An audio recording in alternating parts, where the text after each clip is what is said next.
যে মেয়েটাকে বিয়ে করেছি, আমার স্ত্রী, দিনে 5 বার থেকে 7 বার কথা বলি, বাইরে থাকলে 10 বারও বলি দিই, বিনা কারণে। ওর কণ্ঠস্বর আমাকে আনন্দ দেয়, ফোনে ওর কণ্ঠস্বর আমাকে আনন্দ দেয়, আমার দিলকে চঞ্চল করে দেয়। আমি কথা বলি ওর সঙ্গে, ও কথা বলে আমার সঙ্গে। ঈদে কি লাগবে, বকরা ঈদে কি লাগবে, শীতে কি লাগবে, যেন আমার একটা চিন্তা। মোবাইলে ফোন ঢুকছে না, কি হলো, রিচার্জ শেষ, চরম রিচার্জ। আমি ওর পাগল। কিন্তু ওই মেয়েটা, যে মেয়েটার জন্য আমি পাগল, দেওয়ানা মাজনুন, কিন্তু ওই মেয়েটা যদি সামাজিক ভাবে আমার সঙ্গে তালাক নিয়ে নেই, এ আর কাছে থাকবো না, এ ভালো মানুষ নয়, এর ঘরে ভাত আর খাবো না। যেদিন মেয়েটা তালাক নেবে সেদিন থেকে ওরা আর আমি খোঁজ নিব না, কি লাগবে এটাও বলবো না, দিনে 10 বার কেন, বছরে 1 বারও ফোন করব না। তালাক ঘটে গেলে সম্পর্ক, প্রেম, মহব্বত ঘটে যায়।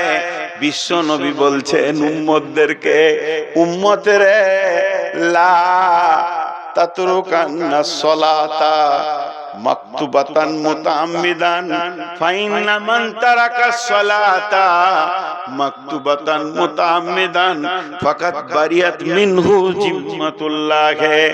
হে আমার উম্মত, খবরদার, খবরদার, ইচ্ছা করে জ্ঞান বশত 1 ওয়াক্ত নামাজ ছেড়ে দিও না।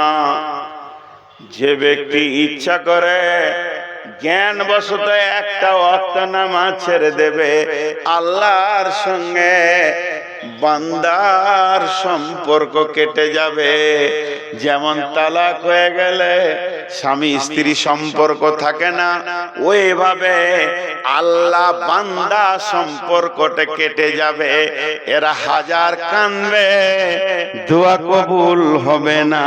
আসমানের উপরে দূরের কথা, মসজিদের ছাদে পৌঁছাবে না, কারণ এরা জ্ঞান বশত ফরজ নামাজ ছেড়ে দিয়েছে।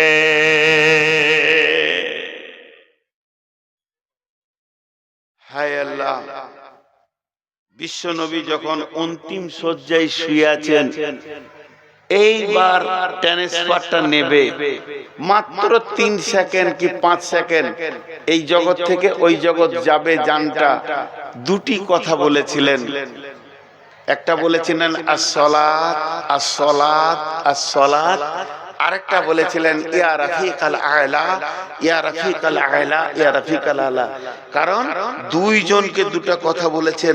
যাদেরকে ছেড়ে যাচ্ছে তাদেরকে বলেন আসসালাত, আর যার কাছে যাচ্ছে তাকে বলছে ইয়া রাফিকাল আলা।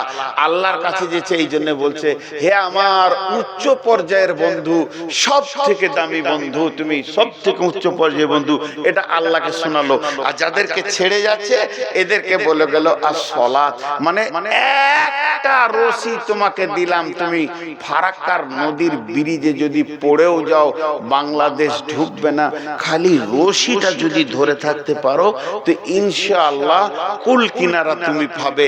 এই উম্মতের সেই রশিটার নাম হলো সালাত। আমি কাউকে পাপের লাইসেন্স দিতে আসিনি যে আপনি জুয়া খেলেন, তাস খেলেন, মদ খান, এটা আমি বলতে আসিনি। মাফ করবেন, এগুলো কাবিরা গুনাহ। কিন্তু একবার বলছি বোঝানোর জন্য, সুদ খান, জুয়া খান, চুরি করেন, ডাকাতি করেন, বেঈমানি করেন, লুচ্চামি করেন, দান্ডিগিরি করেন, বেশ্যাগিরি করেন, বেপরদা থাকেন, পৃথিবীর সব পাপকে গ্রহণ করলেন, কিন্তু নামাজ ছাড়ার মতো পাপটা করিয়েন না।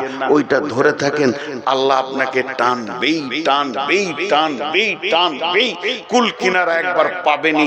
এটা ছিল এই উম্মতের রশি। এই রশিটাকেই ছেড়ে দিয়ে সে বাংলাদেশ বর্ডার পার হয়ে গিয়ে এবার চিল্লাইছে, আমাকে কে তুলবি রে আয়, রশি ছাড়লি কেন? इस घर में आग लगी है घर ही की चिराग से। इस्लाम नामे जे प्रसादটা আছে, इस घर में आग लगी है घर ही की चिराग से। একজন বড় আলেম বলেছিলেন আমাদের বীরভূমের, ইস ঘর মে আগ লাগি है घर ही की चिराग से। কাকে দোষ দেবেন? আপনার চেরাগটা ঠিক মতো রাখা হয়নি, প্রদীপটা ঠিক মতো রাখা হয়নি।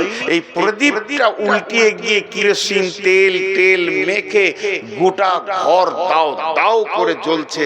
কাউকে দোষ দিয়েন না, মুসলমানরা নিজের পাপে জ্বলছে, পাপে পাপে পাপে। কোন জাতিকে দোষ দিয়েন না, কারণ আল্লাহ কি করতে পারেন বলেন তো? ইসলামের সব থেকে বড় শত্রুর নাম বলেন। ইসলামের সব থেকে বড় শত্রু, যে শত্রুটার নাম বললে সমস্ত আলেম একমত এত বড় শত্রু কেউ নাই, তার নাম হলো উমর বিন খাত্তাব। তিনি রসুলের জানের দুশমন। উমর রাদিয়াল্লাহু আনহু ইসলামের দ্বিতীয় খলিফা। তার প্রথম জীবনটা দেখেন, তিনি রসুলের জানের দুশমন। রাত্রিতে মিটিং চলছে, তিনি আল্লাহর দুশমন, তিনি কোরআনের দুশমন, তিনি হাদিসের দুশমন, তিনি দ্বীন ইসলামের দুশমন। একটা বীর ডন ছিলেন এই কম হযরত উমর বিন খাত্তাব। এত বড় তিনি ক্ষমতাবান ছিলেন। কথা চলছে, মুহাম্মদ সাল্লাল্লাহু আলাইহি সাল্লামের মাথাটাকে আনতে পারবি? ই বলছে আমি যাব, বলছে আমি যাব। কেউ আবার মাথা নামিয়ে নিচ্ছে। এত বড় শক্তির বিরুদ্ধে কি করে লড়বো? মোহাম্মদ মানে চারটিখানি কথা নয়, হযরত উমর দাঁড়িয়ে বললেন 100টা উটের বিনিময়ে আমি মাথাটা এনে দিব। সমস্ত কাফের, সমস্ত মুশরিক সেদিন আনন্দ পেয়েছিল। এই যে উমর বলে দিয়েছে, আর কোনো চিন্তা নাই। এবার মুহাম্মদ সাল্লাল্লাহু আলাইহি সাল্লামের মাথার গর্দনে থাকবে না, গর্দন থেকে নেমে যাবে। নিশ্চিত হয়ে গেল। আনন্দে উৎফুল্ল হয়ে মিটিং সমাপনী ঘটলো। উমর তলোয়ার নিল, আমি মুহাম্মদ সাল্লাল্লাহু আলাইহি সাল্লামের মাথা আনবো। মাথা আনতে যেতে যেতে যেতে যেতে মহা কারিশমা খেলনেওয়ালা ও মাকারু মাকারাল্লাহ ওয়াল্লাহু খায়রুল মাকিরিন। আল্লাহ বলছে তোরা যত বড় মাক্কার খেল, যত তোদের কৌশল হোক, যত তোদের জ্ঞান বুদ্ধি ছক চাটবে, আমার ছকের কাছে সব ফেল পড়ে যাবে। এই বলে সে বেরিয়ে গেল। যে আল্লাহ তাবারাক ওয়া তাআলা রাসূল দোয়া করেছিলেন, হে আল্লাহ আবু জাহেল বিন হিসাম আর উমর বিন খাত্তাবের মধ্যে দুই একজনকে দিয়ে দেন ইসলামের জন্য। উমর গেছিল মাথা আনতে, অর্ধেক রাস্তায় এমন কাজ ঘটে গেল বুনবুনাইকে নিয়ে। আর আমি লম্বা করছি না, উমর মাথা আনার পরিবর্তে মাথাটা নবী মুহাম্মদ সাল্লাল্লাহু আলাইহি সাল্লামকে দিয়ে দিলেন। আশহাদু আল্লা ইলাহা ইল্লাল্লাহ ওয়া আশহাদু আন্না মুহাম্মাদান আবদুহু ওয়া রাসূলুহু। আনতে গেছিল মাথা, দিয়ে দিল মাথা। হে নবী মুহাম্মদ, আজ থেকে অনুগত স্বীকার করে নিলাম, আল্লাহ আমার রব, আপনি আমার নবী, দ্বীন ইসলাম আমার আদর্শ। মাথা দিয়ে দিল। বিশ্ব চমকে গেল। কি ব্যাপার, রাতারাতি এত ঘটতে পারে? এই কারিশমাটা কে খেলেছিল? এই গুটিটা কে খেলেছিল? তিনি ছিলেন মহান আল্লাহ। আজকে যোগীকে দেখছেন আমাদের দুশমন, আজকে মোদিকে দেখছেন আমাদের দুশমন, আজকে ট্রাম্পকে দেখছেন আমাদের দুশমন, আজকে দেখছেন অমিত শাহ আমাদের দুশমন। হে মুসলমান, এতগুলো মন্ত্রীকে রাজি করতে হবে না, একজনকে রাজি করলে এগুলোকে আল্লাহ মসজিদের ঝাড়ুবারদার বানিয়ে দেবে। আল্লাহকে একটা মিনিট লাগবে না। এরাই দেখবেন মসজিদের খাদিম হয়ে গেছে, এক এক এলাকায় বড় বড় দায়িত্ব নিয়ে চলছে। কারণ আজকে মুসলমানদের ব্যবহারে আর মুসলমানদের আমলে সং আল্লাহ নারাজ হয়ে গেছে। একটা কথা জিজ্ঞেস করবো, হালকা করে উত্তর দিবেন। 12টা বাজলে বলবে। এখানে পর্দারি করতে বসেছো তুমি, একটা কথা হালকা করে উত্তর দিবেন। দুটো উত্তর আপনাদের কাছে নিব, আপনারা বললে আমি খুশি হবে এতটুকুই। একটু মুখটা খুলবেন। ফেসবুকে দেখেছেন একটা জিনিস দেখা যাচ্ছে দৃশ্য, এই কোরআনকে এমনি করে নিয়ে এসে এর উপরে পা দিচ্ছে, দেখেছেন? ফেসবুকে দিছে সব। আমি কোন জাতি এটা বলছি, কোরআনের উপরে পা দিচ্ছে, লাত মারছে, পোড়াচ্ছে, ফুটবলের মতো ছুটছে। দেখেছেন কিনা? যারা দেখেছেন একবার মুখে বলেন দেখেছেন কিনা। এটা বেশি আশ্চর্য লাগছে। ও তো বিধর্মী, ও তো আল্লাহ মানে না, এটা তো আশ্চর্য কিছু নাই। কিন্তু বড় আশ্চর্য যে নিজেকে মুসলমান বলে, সে সকাল থেকে সন্ধ্যা পর্যন্ত কোরআনকে 20 থেকে 50 বার অপমান করে। এটা শাস্তি কি হবে? আমরা কোরআনকে মেনে চলছি না কোরআনকে অবমাননা করে চলছি? এটা শাস্তি কি হবে?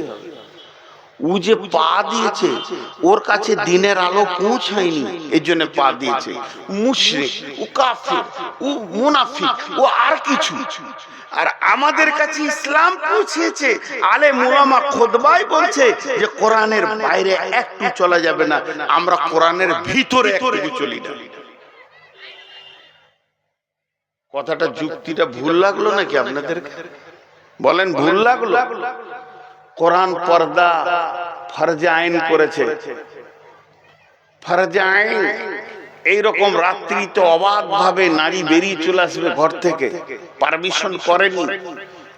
একটা মেয়ে পর্দায় আছে, আজকে হিজাবকে টেনে খুলে দিচ্ছে, সেটা আপনাদের কষ্ট লাগছে।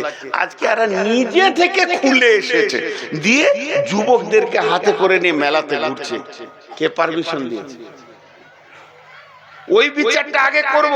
কর্ণাটকে একটা কলেজের মেয়ের হিজাবকে টেনে খুলে দিয়েছে, ওটা সেকেন্ড টাইম বিচার করব, ফার্স্ট টাইম এদের করে দেন। যে কোটা দাড়ি চাচা বসে আছে, এদের বিচার কে করবে? ইস ঘর মে আগ লাগি है घर ही की चिराग से। সারা জীবন আন্দোলন করলে ওদের বিরুদ্ধে কিছু করতে পারবেন না।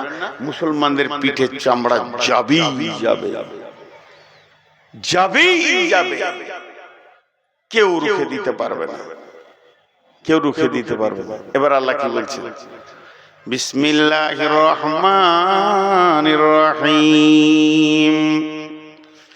ইয়া আইয়ুহাল্লাযীনা আমানু হাল আদুল্লুকুম আলা তিজারাতিন তুনজিকুম মিন আযাবিন আলীম তুমিনুনা বিল্লাহি ওয়া রাসূলিহি ওয়া তুজাহিদুনা ফি সাবিলিল্লাহি বিআমওয়ালিকুম ওয়া আনফুসিকুম যালিকুম খায়রুল লাকুম ইন কুনতুম তা'লামুন ইয়াগফির লাকুম যুনুবাকুম ওয়া ইউদখিলকুম জান্নাতিন তাজরি মিন তাহতিহাল আনহার। আল্লাহ বলছেন আমাদেরকে, হে ঈমানদারেরা, তোমাদেরকে কি এমন একটা ব্যবসা শিখিয়ে দিব না, যে ব্যবসাটা করলে তোমরা আযাবে আলিম থেকে বেঁচে যাবে, আযাবে আলিম থেকে বেঁচে যাবে। সেই ব্যবসাটা হলো, হে ঈমানদার ও মুমিনের দল, যতগুলো তুমি জালসায় বসে রয়েছো, তোমরা আমার কালাম পাকে শুনছো, শুনে লাও। তোমাদেরকে কি এমন একটা ব্যবসা শিখিয়ে দেব না, যে ব্যবসাটা করলে দুনিয়ার যত ব্যবসা আছে করলে তাতে লাভ হয় টাকা পয়সা, আর এই ব্যবসাটা করলে লাভ কি হবে? তুনজিকুম মিন আযাবিন আলীম, তোমরা আযাবে আলীম থেকে নাজাত পেয়ে যাবে। তোমরা দুনিয়াতে আযাব পাবে না, আখিরাতেও আযাব পাবে না। দুনিয়াতে তোমরা সম্মানের সঙ্গে বেঁচে থাকবে, আখিরাতেও তোমরা সম্মানের সাথে বেঁচে থাকবে। সেই ব্যবসাটা হলো তুমিনুনা বিল্লাহি ওয়া রাসূলিহি ওয়া তুজাহিদুনা ফি সাবিলিল্লাহি বিআমওয়ালিকুম ওয়া আনফুসিকুম যালিকুম খায়রুল লাকুম ইন কুনতুম তা'লামুন। এক নম্বর হলো তোমরা আল্লাহর উপরে ঈমান আনো, দুই নম্বর হলো রাসূলের উপরে ঈমান আনো, তিন নম্বর হলো আল্লাহর দ্বীনকে, আল্লাহর কালাম পাককে, রাসূলের হাদিসকে আগে বাড়ানোর জন্য, আরো উন্নত করার জন্য তোমরা জান দিয়ে সেখানে মেহনত করো। তাহলে কি হবে? যালিকুম খায়রুল লাকুম ইন কুনতুম তা'লামুন, তোমাদের জন্য ভালাই হবে যদি তোমরা জানতে। এই আযাব যে এসেছে পৃথিবীতে, এটা বাঁচার তিনটে রাস্তা বলে দিলেন। এতক্ষণ যা আপনাদের সামনে বক্তব্য রাখলাম আমি, সেটা ছিল সমস্যা, খালি সমস্যা। আমাদের দোষগুলো আমরা খুঁজে খুঁজে বের করছিলাম, যে আজকে আমরা অনেক দূর সরে গেছি আল্লাহর কাছ থেকে, আমরা অনেক রাস্তা সরে গেছি, অনেক অনেক দূর চলে গেছি। এর উপর একটা আল্লাহর আয়াত আছে, বিসমিল্লাহির রহমানির রহিম, فاتبعوه ولا تتبعوا السبل فتفرق بكم عن سبيله ذلكم وصاكم به لعلكم তাত্তাকুন। হে মুমিনের দল, আমি তোমাদেরকে রাস্তা দিলাম, এই রাস্তাতে তোমরা চলতে থাকো। ফাত্তাবিউহু, এই রাস্তাকে মেপে চলতে থাকো, একই তোমরা লক্ষ্য করে চলতে থাকো। ওয়ালা তাত্তাবিউ সুবুলা, আরো অনেক রাস্তা আছে, ওইদিকে তোমরা চলবে না। যদি ওই রাস্তায় চলে যাও, ফাতাফাররাকা বিকুম আন সাবিলি, আমার কাছ থেকে তোমরা অনেক দূরে সরে চলে যাবে, আমার কাছ থেকে বহুত দূর চলে যাবে, আমি রবকে তোমরা আর পাবে না। যালিকুম ওয়াসাকুম বিহি, এটা আমি তোমাদের জন্য ওসিয়ত করলাম। যালিকুম ওয়াসাকুম বিহি লাআল্লাকুম তাত্তাকুন, যদি তোমাদের ভিতরে আল্লাহর ভয় থাকে তাহলে তোমরা বুঝবে আমি কত দামি কথা বললাম। অতএব বন্ধুরে, আমাদেরকে এখন একটা রাস্তা ধরতে হবে, সেই রাস্তাটার নাম হচ্ছে আল্লাহকে রাজি করতে হবে। এই জন্য আল্লাহ বললেন, হে ঈমানদাররা তোমরা এক করো, তুমিনুনা বিল্লাহি, আল্লাহর উপরে পরিপূর্ণ ঈমান আনো, আল্লাহকে বিশ্বাস করো। আল্লাহ বলছেন আল্লাহকে বিশ্বাস করো। ইয়া আইয়ুহাল্লাযীনা আমানু আমিনু, ঈমানদার ঈমান আনো। ইয়া আইয়ুহাল্লাযীনা আমানু হাল আদুল্লুকুম আলা তিজারাতিন তুনজিকুম মিন আযাবিন আলীম, হে ঈমানদার তোমাদেরকে এমন একটা ব্যবসা শিখিয়ে দেব না তোমরা আযাবে আলীম থেকে বাঁচবে।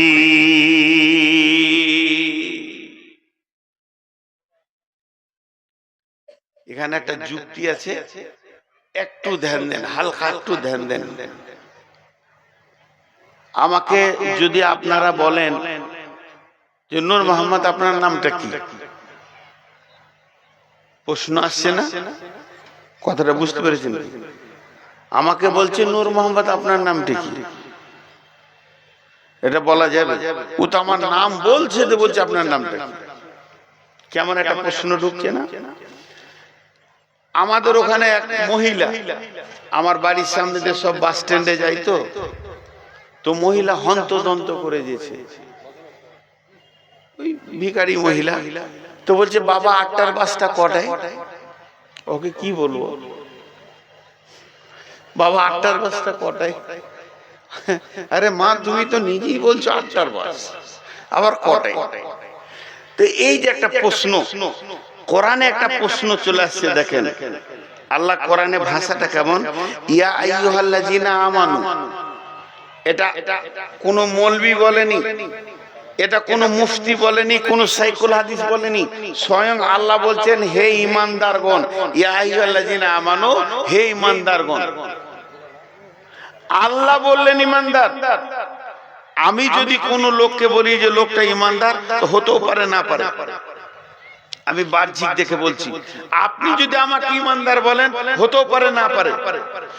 আমাদের সভাপতি যদি কাউকে ইমানদার বলে হতেও পারে না পারে, কিন্তু আল্লাহ যদি কাউকে ইমানদার বলে হতেও পারে না পারে, হবে? তাহলে হবে। তাহলে আল্লাহ বলছেন হে ইমানদার তোমরা আযাবে আলিম থেকে বাঁচো। তা আল্লাহ ইমানদার বলছে ওই লোকটা জাহান্নাম যাবে? কেমন প্রশ্ন দেখেন। আল্লাহ ইমানদার বলছে ওই লোকটা জাহান্নাম যাবে। আবার এক জায়গায় বলছেন ইয়া আইয়ুহাল্লাযীনা আমানু কু আনফুসাকুম ওয়া আহলিকুম নারা, হে ইমানদার তুমি আর তোমার আহালকে জাহান্নাম থেকে বাঁচাও। আবার একই প্রশ্ন, হে ইমানদার আল্লাহ বলছে তুমি আর তোমার আহালকে জাহান্নাম থেকে বাঁচাও। ওই একই প্রশ্ন, আল্লাহ তুমি নিজে বলছো ইমানদার তো জাহান্নাম যাবে।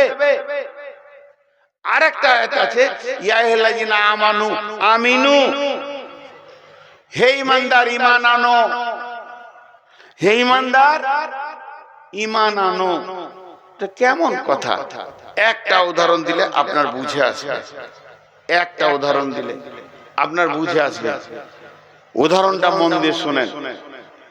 আপনার ছেলে ভালো পড়াশোনা শিক্ষিত ছেলে, ছেলের বিয়ে দিয়েছেন। কোথায় বিয়ে দিয়েছেন? ওই পাকুড়ে। ছেলের বয়স 24, 28, বৌমা আছে, আপনার একটা পোতা হয়েছে 4 বছরের পোতা, এইটুকু।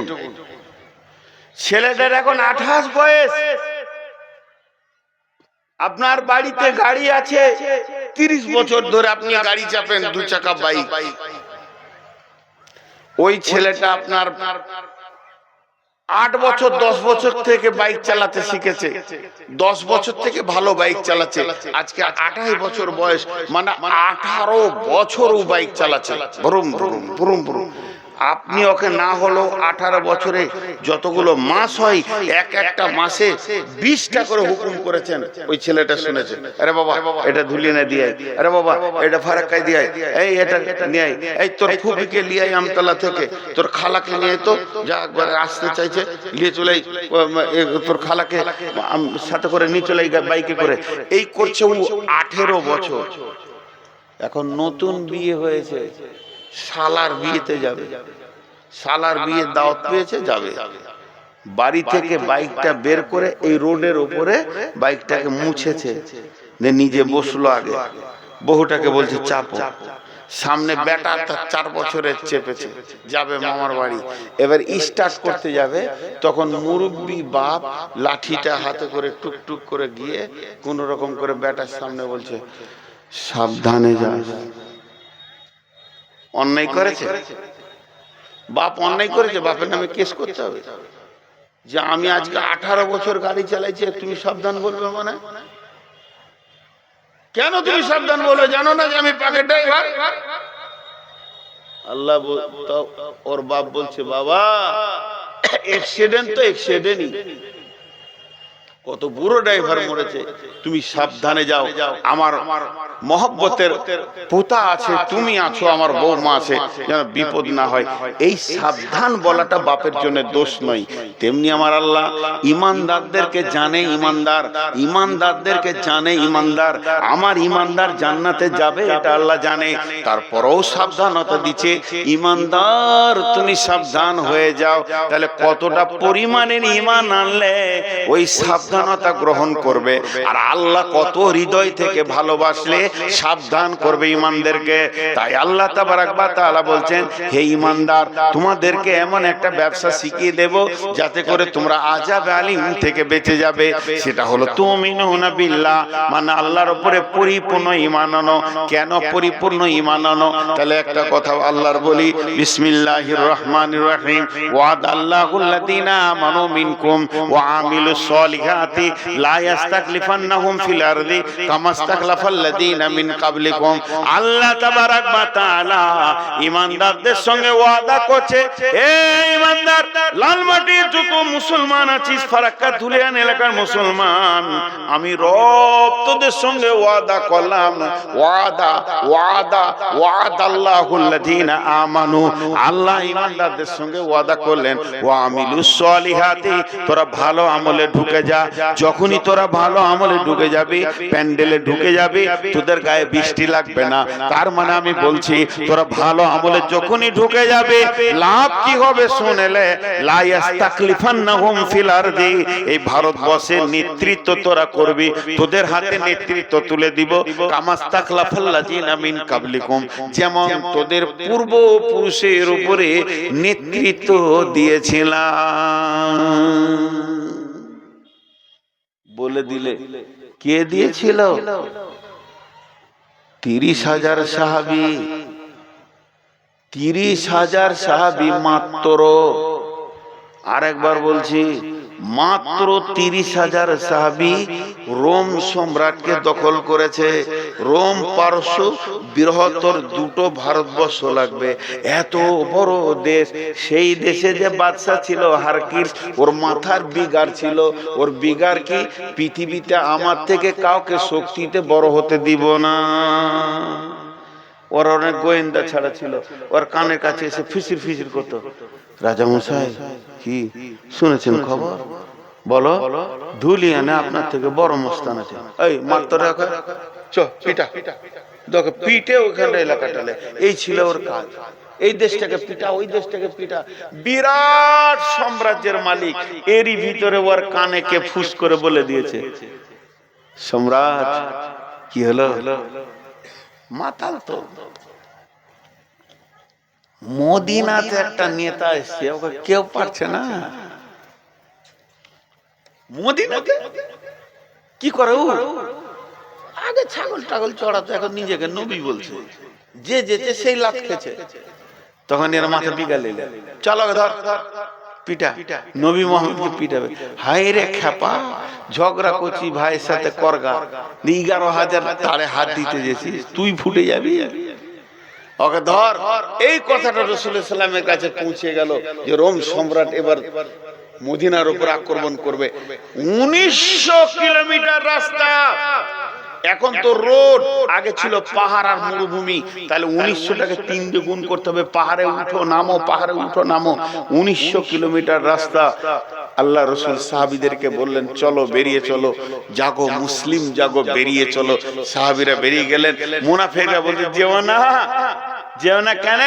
প্রচুর রোদ, গরম, তাপ।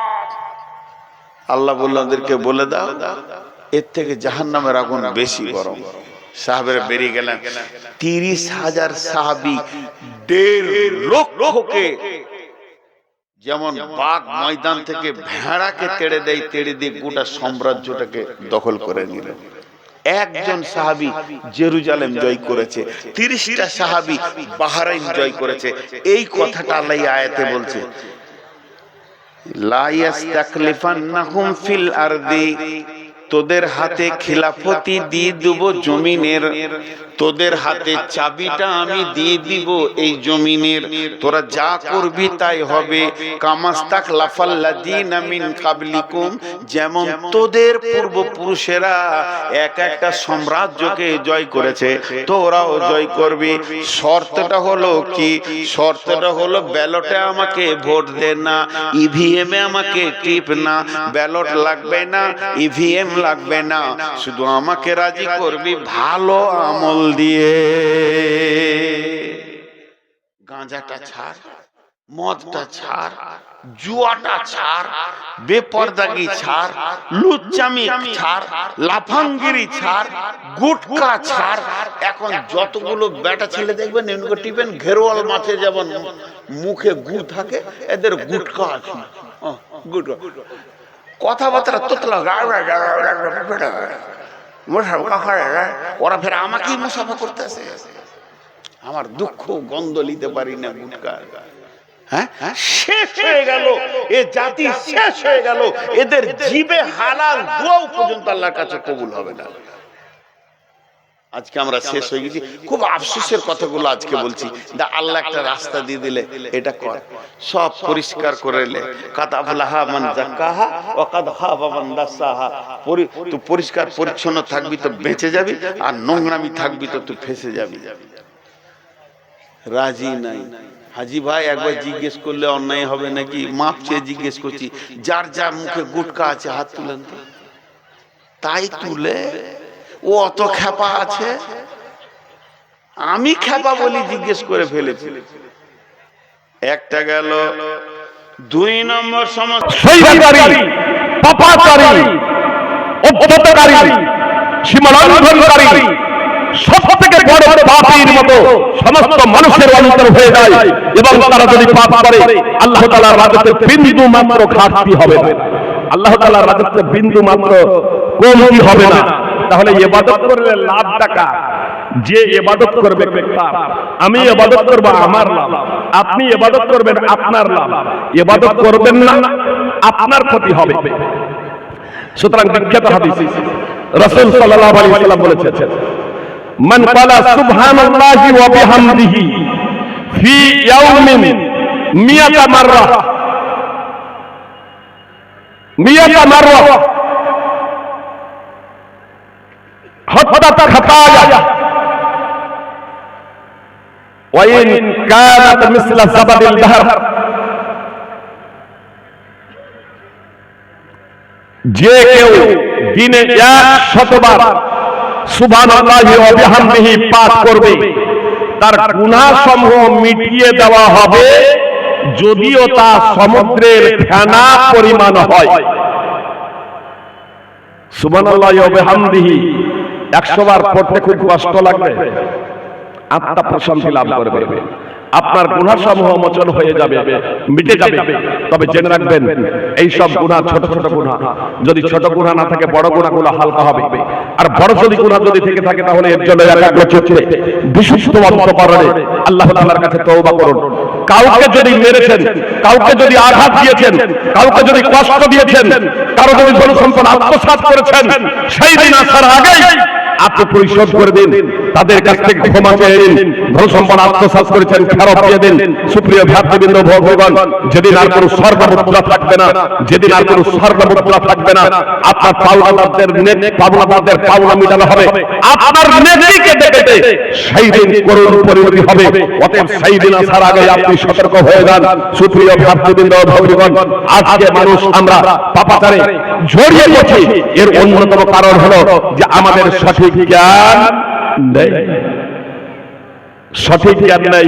আর এর দৃষ্টান্ত একটা দিই, অনেকেই মনে মনে ভাবে, মনে মনে বলে, কখনো কখনো তারা প্রকাশ করে, আরে মৌলভী মাওলানারা তো বলেনি যে লা ইলাহা ইল্লাল্লাহ পড়েছে সে একদিন জান্নাতে যাবে। জান্নাত জাহান্নাম আছে কি নাই কে জানে? মরার পরে কেউ ফিরে এসে দেখেছে নাকি যে কবরে শাস্তি হয়? তাহলে যাদের পুড়িয়ে দেয় তাদের কি হয়? আরে জান্নাত জাহান্নাম এগুলো মৌলভীদের তৈরি, এগুলো আলেম ওলামাদের তৈরি, এর কোনো অস্তিত্ব নেই। আর যদি থেকে থাকে তো মৌলভী মাওলানারা তো বলে যে লা ইলাহা ইল্লাল্লাহ বলেছে একদিন জেল খেটে জান্নাতে যাবে, তো না হয় মৌলভী মাওলানারা আগে, হাদিস সাহেবরা একটু আগে জান্নাতে যাবে, আমরা একটু পরে জান্নাতে যাব। এ পুরো বক্তব্য শুনে নাই। লা ইলাহা ইল্লাল্লাহ বললে অবশ্যই জান্নাতে যাবে। সুপ্রিয় ভ্রাতৃবৃন্দ, নির্বাচন কমিশন বলছে না যারা অরিজিনাল ভোটার তাদের ঘাবড়ানোর কোনো ব্যাপার নাই, আপনি এত ঘাবড়াচ্ছেন কেন? এডুকেশনে নাম এসেছে এজন্য আপনি ঘাবড়াচ্ছেন কেন? আরে লা ইলাহা ইল্লাল্লাহ যে বলেছে সে জান্নাতে যাবে, এতে সন্দেহের কোনো অবকাশ নেই। তবে ওই ধরনের ব্যক্তিরা কোনোদিনই জান্নাতে যাবে না যারা বলছে যদি জান্নাত জাহান্নাম থেকে থাকে, যদি জান্নাত জাহান্নাম থেকে থাকে, এই ধরনের যারা আকীদা পোষণ করে, কিংবা লা ইলাহা ইল্লাল্লাহ বলেছে, নামাজও পড়েছে, কিন্তু তার আকীদা এবং আমলের কারণে তার ঈমান এবং ইসলাম বিনষ্ট হয়ে গেছে, তাহলে এই ব্যক্তি কোনোদিনই জান্নাতে যাবে না, আরো জান্নাতে যাবে না। কথা খুব মনোযোগ দিয়ে শুনুন। ঈমান এবং ইসলাম বিধ্বংসী অনেকগুলো কারণ আছে। ওযু নষ্ট হয়ে যাওয়ার কতগুলো কারণ আছে না নাই? নামাজ কবুল হওয়ার জন্য ওযু শর্ত। আপনি ওযু না করেই নামাজ পড়ছেন তো নামাজ কবুল হবে? এবার আপনি ওযু করলেন, নামাজের সমস্ত শর্ত সমূহ পাওয়া যাচ্ছে, রুকুন সমূহ পাওয়া যাচ্ছে, ওয়াজিব পাওয়া যাচ্ছে।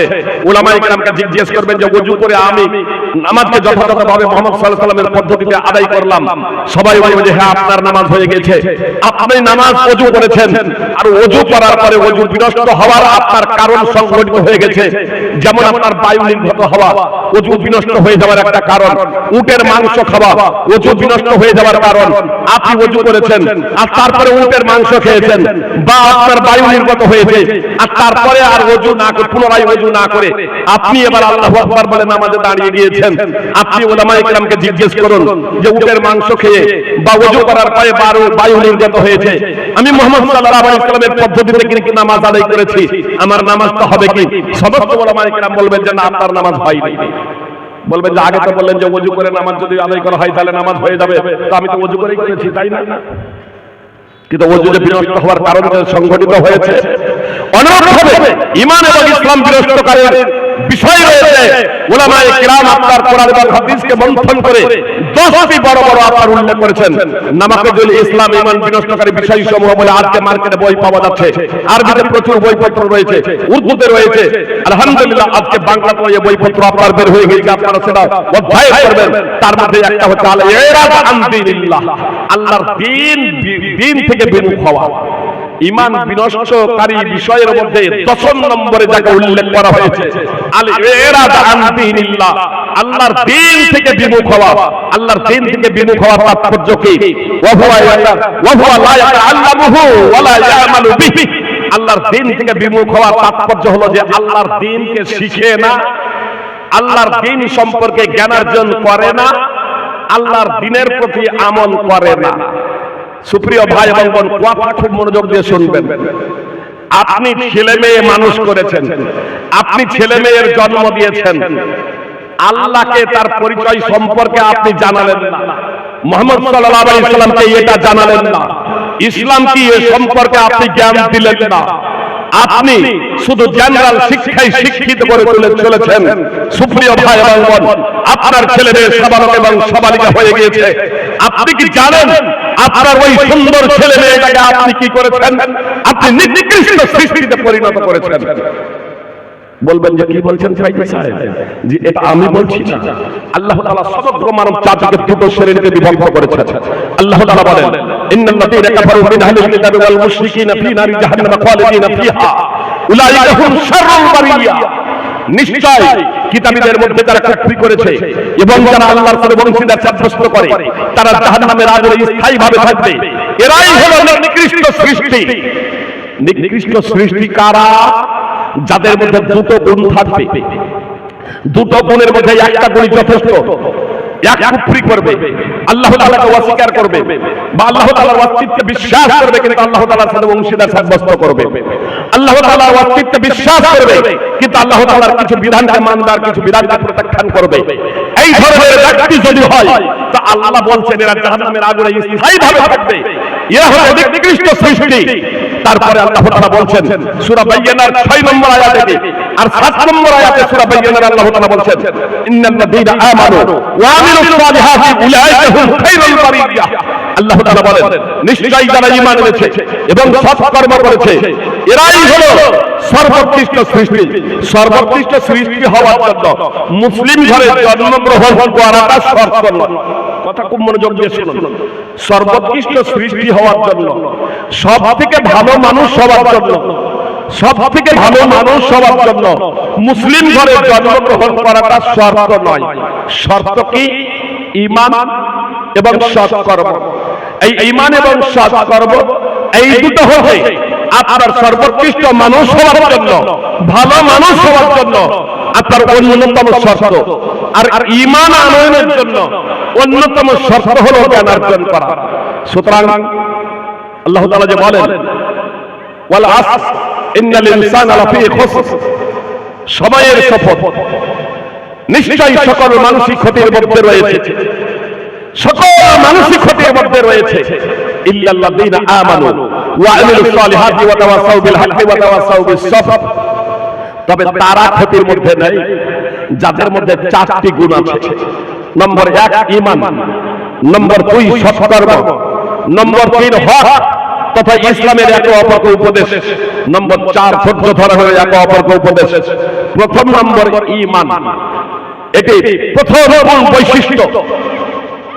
প্রথম বৈশিষ্ট্য ঈমান বলতে আল্লাহ তাআলা যার প্রতি ঈমান আনার নির্দেশ দিয়েছেন তার প্রতি ঈমান আনয়ন করা। ইমাম সাদি কোরআনের ভাষ্যকার তাফসীরে সাদিতে লিখছেন ওয়ালা ইয়াকুলুল ঈমানু বিদুনি ইলম, আর জ্ঞানার্জন ছাড়া ঈমান হতে পারে না, জ্ঞান ছাড়া ঈমান হতে পারে না। আপনি যে ঈমান নিয়ে আসেন, তো ঈমান নিয়ে আসার আগে আপনাকে জ্ঞান অর্জন করতে হবে। আপনি যে লা ইলাহা ইল্লাল্লাহ পড়বেন, তো লা ইলাহা ইল্লাল্লাহ কি এটা আপনাকে জানতে হবে, এটা আপনাকে বুঝতে হবে। কেউ যদি না বুঝে লা ইলাহা ইল্লাল্লাহ বলে দেয়, কোনো লাভ হবে না। আপনি আপনার ছেলেকে জয়েন্টে ভালো রেজাল্ট করেছেন, মিষ্টি খাওয়াচ্ছেন, আপনার ছবি বলছেন, আপনার পত্র পত্রিকায় প্রচার পাবলিশিটি হচ্ছে, কোনো আপত্তি নাই। কিন্তু আপনার সেই ছেলের অন্তরে যদি ঈমান যদি না থাকে, তাহলে সেই ছেলে যে আপনার নিকৃষ্ট ছেলে, এ কথা আমি বলছি না। আসমান সমূহ এবং পৃথিবী যিনি সৃষ্টি করেছেন, গ্রহ নক্ষত্র চন্দ্র সূর্য সৃষ্টি করেছেন, আমাকে আপনাকে যিনি অস্তিত্বে দিয়ে এসেছেন, আমাকে আপনাকে যিনি রিজিক দিচ্ছেন, সেই মহান আল্লাহ তাআলা পবিত্র কোরআনে দায়িত্বভাবে ঘোষণা করেছেন। সুপ্রিয় ভাই এবং বোন, এজন্য আপনাকে আমি স্পষ্টভাবে বলতে চাই যে আপনার ইসলামী যে শিক্ষা, এই শিক্ষার যে মৌলিক, এই মৌলিক শিক্ষা প্রত্যেক মুসলমানকে শিখতেই হবে, এটা কম্পালসরি। এজন্য রাসূল সাল্লাল্লাহু আলাইহি ওয়াসাল্লাম বলেছেন, তালাবুল ইলমি ফারিদাতুন আলা কুল্লি মুসলিম, প্রত্যেক মুসলিমের জন্য জ্ঞান অর্জন করা অপরিহার্য কর্তব্য। সহিহ জামে হাদিস নম্বর 3914। আমাকে আপনাকে ইসলামের মৌলিক জ্ঞান সম্পর্কে শিখতেই হবে সুপ্রিয় ভাই এবং বোন, এটা আমার এবং আপনার জন্য কম্পালসরি। এটা আমার এবং আপনার জন্য কম্পালসরি যে আমি এবং আপনি ইসলামের যে মৌলিক জ্ঞানগুলো আছে, মৌলিক শিক্ষাগুলো আছে, সেই শিক্ষাগুলো আমাকে আপনাকে শিখতেই হবে। একটা ছেলে যখন কোরআনের যখন হাফেজ যখন হয়, একটা ছেলে যখন আলেম হয়, তখন আজ ইসলামী জ্ঞান না থাকার কারণে আমাদের ততটা আনন্দ হয় না। কথা খুব মনোযোগ দিয়ে শুনবেন। আমাদের ততটা আনন্দ হয় না যতটা আনন্দ হয় একটা ছেলে যদি মাধ্যমিকে ভালো রেজাল্ট করে, তাই না? মাধ্যমিকে যদি কোনো ছেলে, উচ্চ মাধ্যমিকে যদি কোনো ছেলে যদি ফার্স্ট হয়ে যায়, যে মাধ্যমিকে কোনো ছেলে যদি ফার্স্ট হয়ে যায়, উচ্চ মাধ্যমিকে যদি কোনো ছেলে যদি ফার্স্ট যদি হয়ে যায়, তাহলে আমরা কি করি? আমাদের আনন্দ আর ধরে রাখা যায় না। বিশেষ করে পিতা মাতা, ওর বন্ধু বান্ধব আনন্দে আত্মহারা। জয়েন্টে যদি ভালো যদি রেজাল্ট যদি করে, ভালো রেজাল্ট, দেশের গর্ব, দেশের গর্ব। কিন্তু ওর মধ্যে যদি ঈমান না থাকে, ঈমান না থাকে, আর এই পৃথিবীর জীবনটা যে ক্ষণস্থায়ী, এটা সামান্য। পৃথিবীর জীবনটা যে ক্ষণস্থায়ী, সুপ্রিয় ভাই এবং বোন, একটা উদাহরণ দিয়ে আপনাদের বুঝতে সুবিধা হবে। মনে করুন সভাপতি সাহেবকে একটা খেজুর দেওয়া হলো, সভাপতি সাহেবকে একটা খেজুর দেওয়া হলো, আর আমাকে 100টা খেজুর দেওয়া হলো। এতে কার আনন্দ হওয়ার আছে? এতে কে আনন্দিত হবে? যে 100টা খেজুর পেয়েছে, তাই না?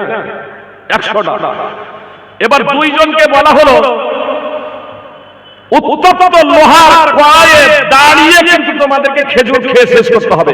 যতক্ষণ পর্যন্ত খেজুর খেয়ে শেষ না করবে, ততক্ষণ পর্যন্ত উত্তপ্ত লোহার কড়াই থেকে তোমরা নামতে পারবে না। কার মুখে হাসি ফুটবে? যে পা দিয়ে সঙ্গে সঙ্গে, ওদের একবারে প্রথমে মুখে দিয়ে পা দিয়ে সঙ্গে সঙ্গে লাফে নামবে না, আনন্দটা কার? আর যে 100টা খেজুর পেয়েছে, যদি একটাই পেতাম তাহলে কতটা ভালো হতো। আর এই পৃথিবীটা ক্ষণস্থায়ী। হুয়াল্লাযী খালাকাল মাউতা ওয়াল হায়াতা লিয়াবলুয়াকুম আইয়ুকুম আহসানু আমালা। আল্লাহ তাআলা মরণ এবং জীবনকে সৃষ্টি করেছেন কর্মের দিক থেকে তোমাদের মধ্যে কে উত্তম, এটা পরীক্ষা করার জন্য। সুপ্রিয় ভাই এবং বোন, সেখানে আমি এবং আপনি দুনিয়া পাগল হয়ে গেছি, বৈধ এবং অবৈধ পরোয়া করি না, হালাল হারামের কোনো পরোয়া করি না। সুপ্রিয় ভাই এবং বোন, যদি আমি এবং আপনি এই বিষয়টা যদি অনুধাবন করতাম, এই বিষয়টা যদি বুঝতাম যে এটা হচ্ছে পরীক্ষাগার, এটা ধন সম্পদ, এটা আল্লাহর ভালোবাসার মানদণ্ড নয়, ভাগ্যে আল্লাহ যতটুকু রেখেছেন ততটুকু আমি বৈধ পন্থায়ও পাবো, আর যতটুকু ক্ষতি আমার ভাগ্যে লেখা আছে ততটুকু আমার কাছে এসেই থাকবে, এটা অনিবার্য। অতএব আমাকে সব পথে একমাত্র আল্লাহ তাআলাকেই ডাকতে হবে। আমার সেই জ্ঞানটা থাকলেই না হতো। জি, আমি আপনাদের বলছিলাম যে আল্লাহ রাসূল সাল্লাল্লাহু আলাইহি সাল্লাম ইবনে আব্বাসকে বললেন, হে তরুণ, আমি তোমাকে কতগুলো কথা শিখিয়ে দেব, কতগুলো কথা আমি তোমাকে বলে দেব। ইফাদিল্লাহ ইয়াহফাযকা, তুমি আল্লাহর বিধি বিধানের বাস্তবায়ন করো, আল্লাহ তোমার হেফাজত করবেন। আপনি আপনার অস্তিত্ব নিয়ে টেনশনে ভুগছেন, ভোগার কোনো কারণ নাই। আপনি কঠিন সমস্যায় পড়েছেন, আপনি কি আল্লাহকে ডেকেছেন? আল্লাহ সম্পর্কে আগে জ্ঞান অর্জন করুন, আল্লাহকে ডাকুন। আল্লাহ বলছেন, ওয়া মান ইয়াত্তাকিল্লাহ ইয়াজআল লাহু মিন আমরিহি ইসরা, যে আল্লাহকে ভয় করে আল্লাহ তার জন্য তার কাজকে সহজ করে দেন। আপনি কি রুজি খাদ্যের কারণে আপনি হীনমন্যতায় ভুগছেন? আল্লাহকে ডাকেন, আল্লাহকে ডাকেন। আল্লাহ বলছেন, ওয়া মান ইয়াত্তাকিল্লাহ ইয়াজআল লাহু মাখরাজা, যে কেউ আল্লাহকে ভয় করে আল্লাহ তার জন্য উত্তরণের পথ বের করে দেন। ওয়া ইয়ারযুকুহু মিন হাইসু লা ইয়াহতাসিব, এবং এমন উৎস থেকে রিজক দান করেন, খাদ্য দেন যা সে কল্পনাও করতে পারে না। এমন স্থান থেকে তাকে রিজক দেওয়া হয়, খাদ্য দেওয়া হয় যা সে কল্পনাও করতে পারে না। সুপ্রিয় ভাই এবং বোন, এটা আল্লাহ পবিত্র কোরআনে এসব কথা আল্লাহ তাআলা বলেছেন। সূরা তালাক অধ্যয়ন করুন। কোরআন কোন নাটকের বই নয়, পবিত্র কোরআন কোন গল্প বা উপন্যাসের বই নয়। কুল্লামা দাখালা আলাইহা যাকারিয়া আল মিহরাব ওয়াজাদা ইনদাহা রিজকা, জাকারিয়া আলাইহিস সালাম যখন যখন মারিয়ামের মেহরাবে, জাকারিয়া আলাইহিস সালাম যখন যখন মারিয়াম আলাইহিস সালামের কক্ষে প্রবেশ করেন, তখন তার কাছে খাদ্য দেখতে পান, তার কাছে বিভিন্ন ধরনের ফলমূল দেখতে পান। ক্বালা ইয়া মারিয়াম আন্না লাকি হাদা, জাকারিয়া আলাইহিস সালাম একজন নবী, তিনি মারিয়াম আলাইহিস সালামকে জিজ্ঞেস করছেন, হে মারিয়াম, তোমার কাছে এগুলো আসছে কোথা থেকে? হাদা আন্না লাকি হাদা, তোমার কাছে এগুলো কোথা থেকে এসেছে? ক্বালা, মারিয়াম আলাইহিস সালাম জবাব দিচ্ছেন, হুয়া মিন ইনদিল্লাহ, এটা আল্লাহ তাআলার পক্ষ থেকে। ইন্নাল্লাহা ইয়ারযুকু মান ইয়াশাউ বিগাইরি হিসাব, আল্লাহ যাকে ইচ্ছা বেহিসাব রিজক দান করেন। নিশ্চয়ই আল্লাহ যাকে ইচ্ছা বেহিসাব রিজক দান করেন। সুপ্রিয় ভ্রাতৃবৃন্দ, ভগ্নীগণ, আপনি সূরা আলে ইমরান 3 নম্বর সূরার 37 নম্বর আয়াতের শেষাংশ দেখতে পাবেন। তাকওয়া যদি অবলম্বন করা হয়, আল্লাহর ভয় ভীতি যদি অর্জন করা অবলম্বন যদি করা হয়, আল্লাহর বিধিনিষেধ মেনে যদি জীবন যাপন করা হয়, তাহলে আল্লাহকে আপনি নিকটেই পাবেন। ইবনে আব্বাস রাদিয়াল্লাহু তাআলা আনহুকে বললেন রাসূল সাল্লাল্লাহু আলাইহি সাল্লাম, যে তুমি আল্লাহর বিধিনিষেধ বাস্তবায়ন করো, আল্লাহ তোমার হেফাজত করবেন, সংরক্ষণ করবেন। ইফাদিল্লাহ তাজিদহু হুজাহা, আর তুমি আল্লাহর সন্তুষ্টি কামনা করো, একমাত্র আল্লাহর সন্তুষ্টি কামনা করো, তাহলে আল্লাহ তাআলাকে তুমি তোমার নিকটেই পাবে, আল্লাহকে তোমার নিকটেই পাবে। হারিসের সন্তানেরা খুবাইব বিন আবী রাদিয়াল্লাহু তাআলা আনহুকে বন্দী অবস্থায় দেখে কিনে নিয়েছিল। খুবাইব বিন আবী রাদিয়াল্লাহু তাআলা আনহু একদা যখন শত্রুদের হাতে বন্দী হলেন, তারা বিক্রি করে দিল আর তাকে কিনে নিয়েছিল হারিসের পুত্ররা। হারিসকে বদরের যুদ্ধে খুবাইব বিন আবী রাদিয়াল্লাহু তাআলা আনহু হত্যা করেছিলেন। তাকে হত্যা করার জন্যই মূলত কিনে নিয়েছিল। হারিসের সন্তানেরা তাকে বন্দী রেখেছিল লোহার শিকলে তাকে বেড়ি পরিয়ে রেখেছিল। আর সেই সময় সেই অবস্থায় হারিসের মেয়ে সে বলছে, লাকাদ রাআইতুহু ইয়াকুলু মিন কিতফিনা। সুপ্রিয় ভাই এবং বোন, আপনার হারিসের মেয়ে তখন সে মুশরিক, সে ওই মুশরিকা থাকা অবস্থায়, অমুসলিম থাকা অবস্থায় যে দৃশ্য দেখেছিল, তত্ত্বাবধানে ছিল আপনার এই খুবাইব বিন আবী লোহার শিকলে বন্দী আছে। আর সেই অবস্থায় তাকে দেখতে, বন্দী থাকা অবস্থায় তিনি আঙ্গুরের থোকা থেকে আঙ্গুর খাচ্ছেন। ওয়া ইন্নাহু লামুসাকুন ফিল হাবিব, কিন্তু আপনার ওই খুবাইব লোহার শিকলে বন্দী ছিলেন। ওই মেয়ে বলছে যে খুবাইব তো লোহার শিকলে বন্দী ছিলেন। ওয়া মা বিমাক্কাতা ইয়াউমাইদিন সামারা, আর সে সময় মক্কাতে কোনো ফলই ছিল না। মক্কাতে সে সময় কোনো ফল নেই, এক তো মক্কাতে কোনো ফল নেই, আর লোহার শিকলে বাঁধা রয়েছে। খুবাব বিন আদি তার কাছে ফল আসবে কেমনে, তার কাছে ফল আসবে কেমনে? লোহার শিকলে বন্দী, মক্কায় কোনো ফল নেই। আর সেই অবস্থায় দেখছেন যে তিনি আঙ্গুরের থোকা থেকে আঙ্গুর খাচ্ছেন, আঙ্গুরের থোকা থেকে আঙ্গুর খাচ্ছেন।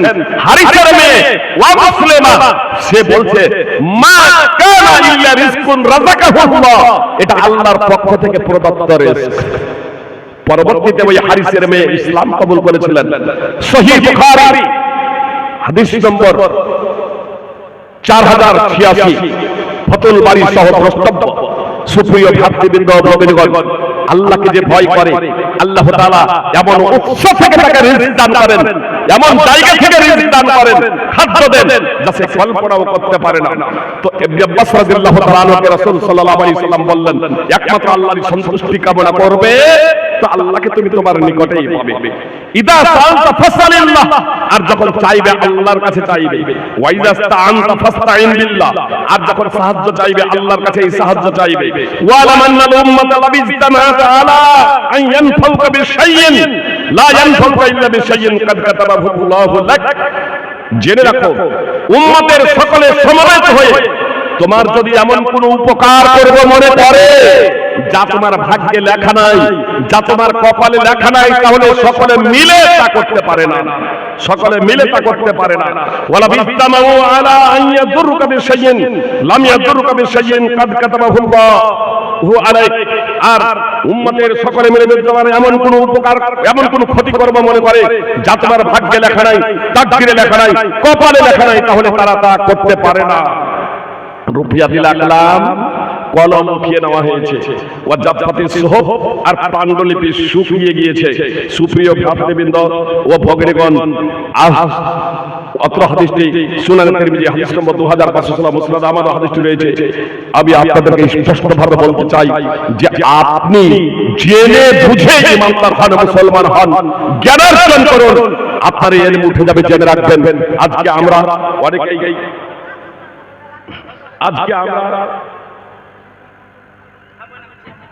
এত টাইম বেশি নেই, 6 মিনিট, আর এটা ফেতরার সময় নাই, 1 বছর আছে এখন, বুঝতে পেরেছেন? আর 6 মিনিট প্রশ্ন দিলে আমাকে আগে একটু দেওয়া উচিত ছিল, মানে 6 মিনিট আমাকে বক্তব্য গোটাতে হবে। যদি আমার আলোচ্য বিষয়কে কেন্দ্র করে প্রশ্ন থাকে তাহলে আজকে জবাব দেবো, নাহলে আজকে অন্য কোনো প্রশ্নের জবাব দেবো না, বুঝতে পেরেছেন? আলোচ্য বিষয়কে কেন্দ্র করে যদি, তার কারণ ফেতরা সম্পর্কে সময়ে জিজ্ঞেস করবেন, বুঝতে পেরেছেন? সময়ে জিজ্ঞেস করবেন, রমাদান আসবে তখন ওই প্রসঙ্গে জিজ্ঞেস করবেন। আমি আপনাদের সম্মুখে খুতবায়ে মাসনুনার পরে পরে পবিত্র কোরআন থেকে একটি আয়াত তেলাওয়াত, একটি আয়াতের অংশবিশেষ তেলাওয়াত করেছিলাম এবং একটা হাদিস পরিবেশন করেছিলাম। কোরআনের আয়াত আপনাদের সম্মুখে পরিবেশন করেছি। সুপ্রিয় ভ্রাতৃবৃন্দ, ভগ্নীগণ, কথা খুব মনোযোগ দিয়ে শুনুন। নবী সাল্লাল্লাহু আলাইহি ওয়াসাল্লাম বলেছেন, ইন্নামাল ইলমু বিত্তাআল্লুম, অধ্যয়নের মাধ্যম দিয়েই প্রকৃত ইলম অর্জিত হয়। সিলসিলাতুল হাদিস সাহিহা হাদিস নম্বর 342। আপনি কোরআন এবং হাদিস বঙ্গানুবাদ হয়ে গেছেন, নিজে নিজে পড়ে নিলেন আর বক্তব্য শুরু করে দিলেন। যে জনগণের কাছে আপনি তো বক্তা হতে পারেন, কিন্তু কোরআন এবং হাদিসের মানদণ্ডে আপনি বক্তা না, আপনি আলেম না। আলেম হওয়ার জন্য আপনাকে গুরুর মাধ্যম ধরতেই হবে। আমি এই কথা বলছি না আপনাকে মাদ্রাসাতেই 10 বছর পড়তে হবে। আপনি আলেমের সঙ্গে স্পর্শ, আপনি উঠা বসা করুন, আলেমের কাছ থেকে জানুন, আলেমের কাছ থেকে বুঝুন। কোরআন এবং সুন্নাহ ট্রান্সলেট আপনি অধ্যয়ন করুন, আপত্তি নাই, পড়ুন।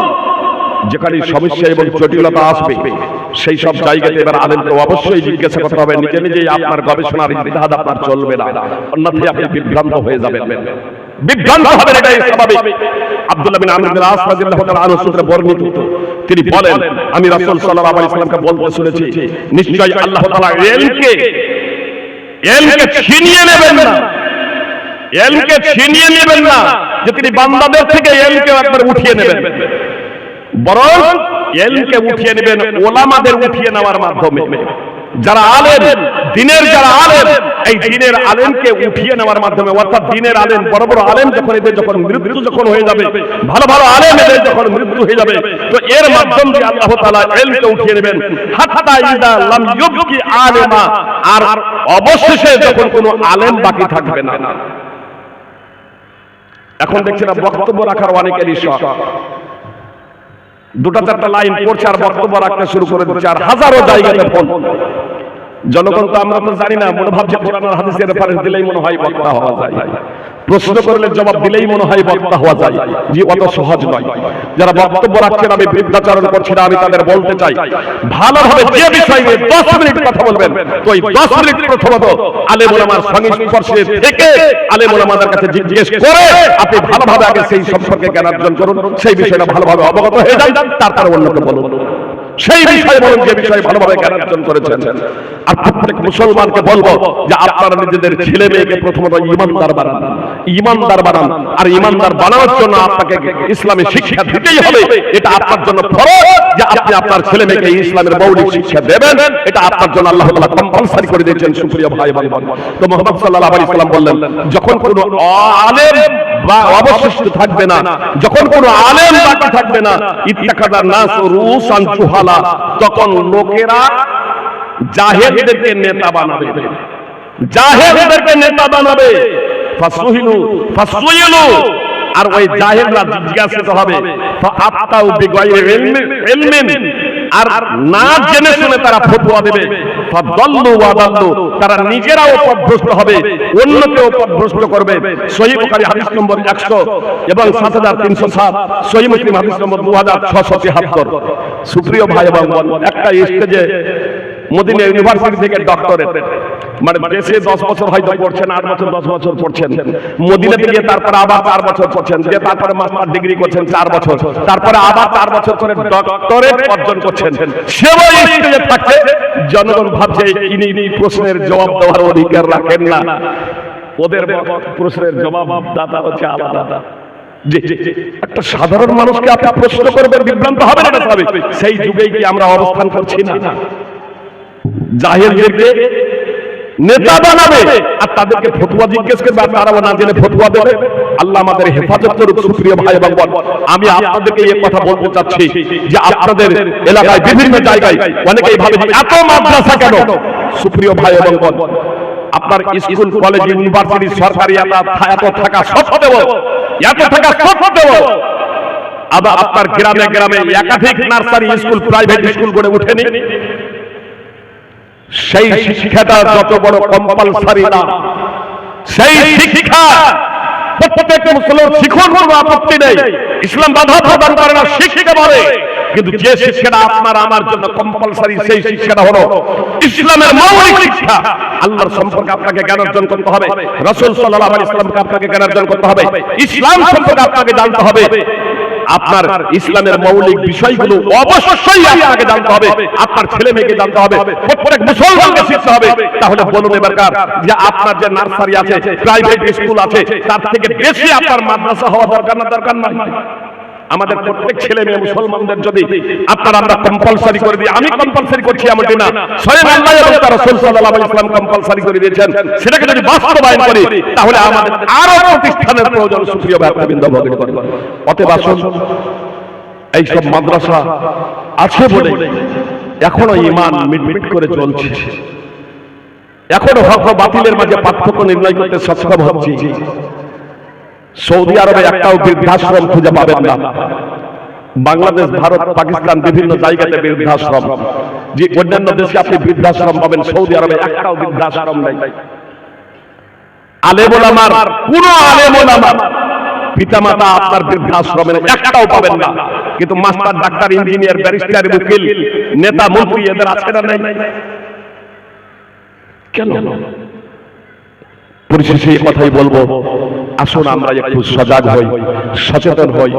পরিশেষে এই কথা বলি যে শয়তানের যদি মোকাবেলা করতে হয় তাহলে অস্ত্র ছাড়া সম্ভব নয়, আর সেই অস্ত্রটা হলো কোরআন এবং সুন্নাহর অস্ত্র। এই কোরআন এবং সুন্নাহর জ্ঞান যদি আপনার থাকে তাহলে আপনাকে না শয়তান বিভ্রান্ত করতে পারবে, না বিভ্রান্তকারীরা বিভ্রান্ত করতে পারবে। পরিশেষে বলবো, হি আল্লাহ, তুমি আমাদেরকে তোমার সেই স্পেশাল রহমত আমাদের প্রতি বর্ষণ করো, যার মাধ্যম দিয়ে আমরা সেই তৌফিক এবং ক্ষমতা অর্জন করতে সক্ষম হব, যার মাধ্যমে খুব সহজে দ্বীনে ইসলাম শিখতে পারবো এবং কোরআন এবং সুন্নাহর বাস্তবায়ন করতে পারবো, কোরআন এবং সুন্নাহকে নির্দ্বিধায় জনগণের সম্মুখে তুলে ধরতে পারবো। হি আল্লাহ, তুমি আমাদের সেই তৌফিক দান করো। হি আল্লাহ, তুমি আমাদের সকলের ভাই এবং বোনদের গুনাহ খাতাগুলোকে মাফ করে দাও। হি আল্লাহ, প্রকৃত অর্থেই তুমি আমাদেরকে ঈমানদার এবং মুত্তাকি সংযমশীল বানিয়ে দাও, যাতে আমরা শুধু অন্য কিছু নয়, আমরা তোমাদের কাছে এই দাবি করি যে আমরা তাদের জান্নাতুল ফেরদাউস যেতে পারি এবং তোমার সন্তুষ্টি অর্জন করতে পারি।